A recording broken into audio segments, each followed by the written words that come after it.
ভাই মাফ করে দেন, ভাই আমারে মাফ করে দেন, ভুল হয়েছে। এটা সেই কিতাব যাতে কোনো সন্দেহ নেই, মুত্তাকিদের জন্য হিদায়াত আল কোরআন। মক্কার হিরাগুয়ায় কোরআনের প্রথম আয়াত একটু অবতীর্ণ হওয়ার পর থেকে। আসসালামু আলাইকুম প্রিয় দর্শক, জানিয়ে দেব এখনকার গুরুত্বপূর্ণ টপ নিউজটি। পুরো নিউজটি উপস্থাপন করব আমি নিপা আক্তার শিমু। এবার বিস্তারিত খবর।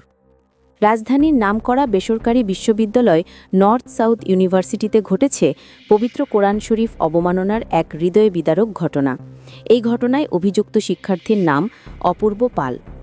অভিযোগ রয়েছে তিনি কোরআন শরীফকে লাথি মেরে পৃষ্ঠা ছিঁড়ে মাটিতে ফেলে অবমাননা করেন এবং সেই দৃশ্য ভিডিও করে নিজের সামাজিক যোগাযোগ মাধ্যমে পোস্ট করেন। ভিডিওটি মুহূর্তেই সামাজিক মাধ্যমে ভাইরাল হয়ে পড়ে এবং সারা দেশে তীব্র ক্ষোভ ও নিন্দার ঝড় ওঠে। ঘটনাটি ঘটার পরপরই বিশ্ববিদ্যালয় ক্যাম্পাসে উত্তেজনা ছড়িয়ে পড়ে। উপস্থিত শিক্ষার্থীরা জানিয়ে দেন, পবিত্র ধর্মগ্রন্থের প্রতি এমন অবমাননা কোনোভাবেই মেনে নেওয়া হবে না। দ্রুত ক্যাম্পাসের নিরাপত্তা কর্মীরা ঘটনাস্থলে পৌঁছে পরিস্থিতি নিয়ন্ত্রণে আনেন এবং অপূর্ব পালকে সেখান থেকে সরিয়ে নেন। ভিডিওটি ভাইরাল হওয়ার পর শনিবার রাতে রাজধানীর বসুন্ধরা আবাসিক এলাকায় অভিযুক্তের বাসার নিচে স্থানীয় জনতা বিক্ষোভ শুরু করে। বিক্ষুব্ধ জনতা অভিযুক্তের সর্বোচ্চ শাস্তির দাবিতে স্লোগান দিতে থাকে। খবর পেয়ে পুলিশ ঘটনাস্থলে পৌঁছে জনতার ক্ষোভ থেকে অভিযুক্তকে হেফাজতে নেয়। পরে ভাটারা থানা পুলিশ আনুষ্ঠানিকভাবে অপূর্ব পালের গ্রেফতারের বিষয়টি নিশ্চিত করে। পুলিশ জানিয়েছে, পবিত্র কোরআন শরীফ অবমাননার অভিযোগে তার বিরুদ্ধে মামলা দায়ের করা হয়েছে এবং ঘটনাটিকে অত্যন্ত গুরুত্বের সঙ্গে দেখা হচ্ছে। আইন অনুযায়ী প্রয়োজনীয় কঠোর ব্যবস্থা নেওয়া হবে বলে জানিয়েছেন তারা।